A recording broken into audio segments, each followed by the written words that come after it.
The Proposal Routing and Approval Form, PRAF, is the mechanism for getting institutional approval to submit a grant or contract proposal. The PRAF gathers key information about a proposal and sends it through workflow for approval by the Office of Research and Sponsored Programs, by your department head and dean, and by any special approvers. The PRAF must be fully approved before the proposal is submitted, so you should plan to complete it at least a week before the proposal due date. It's important to understand that proposals are submitted and awards are accepted by the university, rather than by individual employees. That's why the PRAF is such an essential tool. For more details, refer to UNI Policy 9.01, Grants, Contracts, and Sponsored Agreements. You can access the PRAF through My Universe or through the RSP website. On My Universe, go to the Work at UNI tab and scroll down to the RSP pagelet. On the RSP website, rsp.uni.edu, there's a link to the PRAF on the left.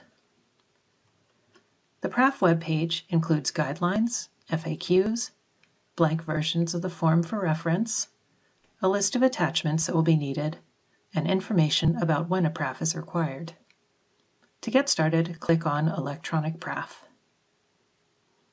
This video will walk through a simple PRAF first, and then a more complex one. Once in the PRAF system, click on Start New PRAF. The submission type will almost always be full proposal or application.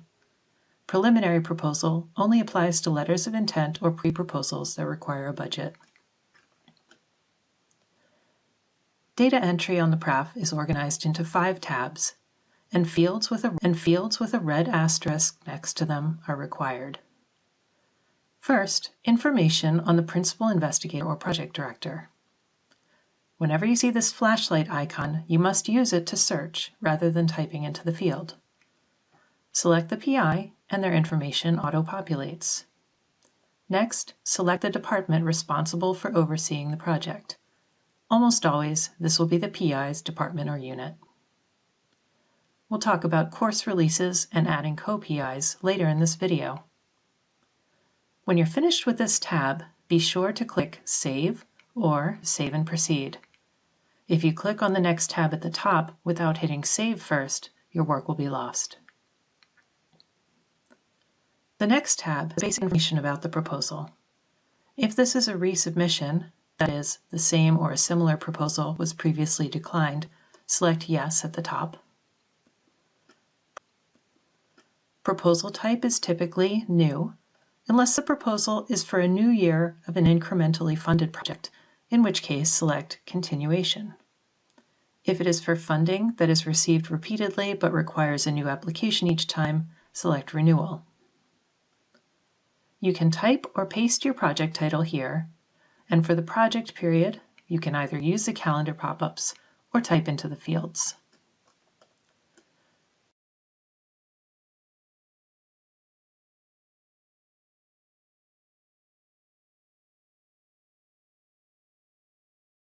Select the agreement type and then search for the sponsor or agency.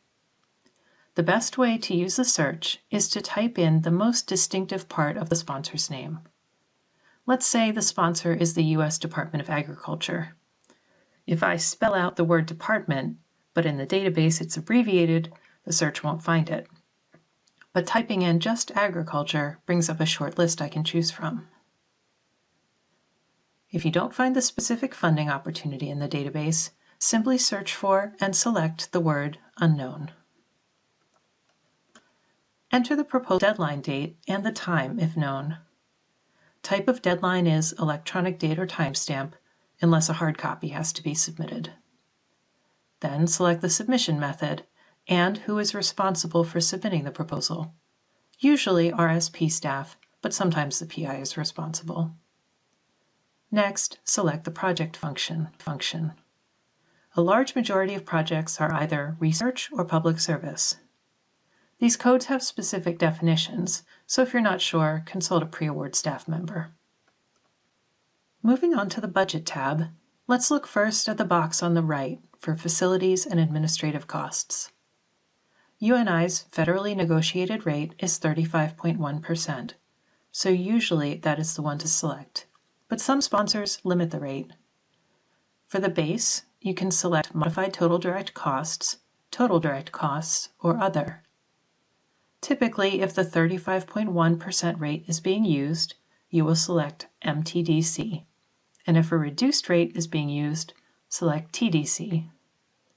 Finally, for F&A reduction reason, select either Not Reduced, Sponsor Limited, or Other Reduction, in the rare instance that you have an approved voluntary reduction.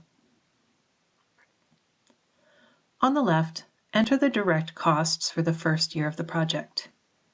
If the project is only 1 year long, the total years will be the same as the first year.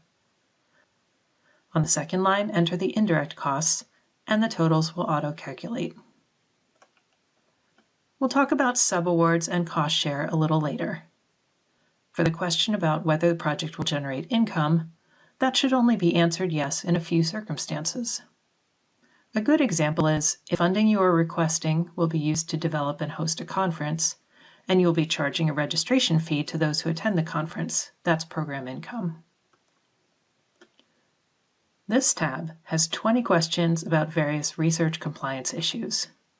Please read through them carefully and contact us if you're not sure how to answer any of them. You can use the drop-down menus or tab through and hit Y or N. Selecting yes to a question will either add an approver to the workflow or just send an FYI notification to the relevant person so that they can follow up with you if needed. Finally, the Attachments tab. For a simple PRAF like this, there are 4 required attachments. First, a short scope of work or abstract describing the project. Browse for the file and then click the Upload button. Next, the budget. You don't have to wait to submit the PRAF until the budget is completely final. It's okay if there are minor changes to the budget after the PRAF is approved. Then, a budget narrative that explains each expense in the budget. Finally, a copy of the grant guidelines or request for proposals. If there's anything else you want to attach, use the Add Other Attachment button. Now you can review all the information you entered. If everything looks good, click to Workflow Launch Page. This will take you to a screen that says PRAF Submitted, but you're not done yet. If you read the fine print, you'll see that the PRAF is not yet in Workflow. Click Start PRAF Workflow. Now you have an opportunity to review the workflow. If needed, you can manually add additional approvers. Finally, click Start Workflow, and now you're done. You can log into the PRAF system at any time and track where your PRAF is in workflow. Now let's go back into the PRAF and talk about a few of those more complex issues. On the first tab, add your co-PIs, but only those who work at UNI. This is also where you'll indicate if your budget includes funds for any course buyouts.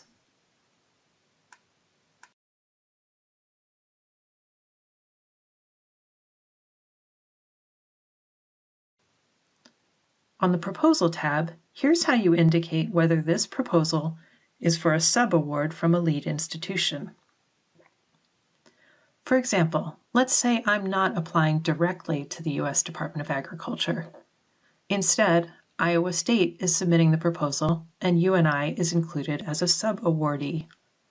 In that case, our award would be coming from ISU, so they are our sponsor. Then I would select USDA as the sponsor's sponsor.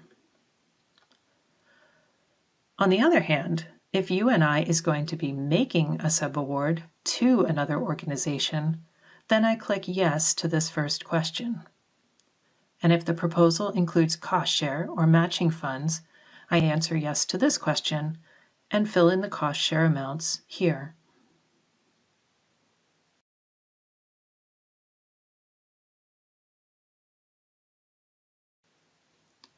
On the Compliance tab, I'm going to answer yes to a few questions so that you can see the effect on the workflow. As you can see, because of the selections I made, there are now additional required attachments. In the course release field, you should upload documentation that the department head approves the proposed course buyouts. An email exchange is fine, as long as it clearly states the number of buyouts requested and conveys the approval. Next, when UNI is the lead institution and is making a subaward to another organization, we need a scope of work for the other organization, a budget for their part of the project, and a letter signed by someone who is authorized to make commitments on behalf of that organization. If you plan to include subawardees, work with them early so that you have these documents in time to submit the PRAF. When there's cost share included in the proposal, you must upload a completed cost share form. It looks like this and is available on the RSP PRAF webpage where we started. Once again, make sure that the PRAF has been launched into workflow before signing out.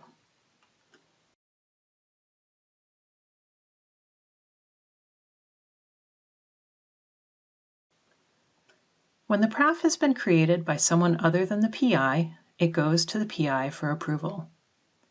Sometimes, for mysterious reasons, it does that even when the PI creates it. If that happens, you should get an email notification, then just log into eBusiness and approve it. The PRAF will be reviewed first by a pre-award staff member in the Office of Research and Sponsored Programs. After an initial approval, it will go to any special approvers, then to the PI's department head and dean. Then RSP has a final approval. Make sure to submit the PRAF with enough time for all the approvers to review and sign off on it before the proposal is due.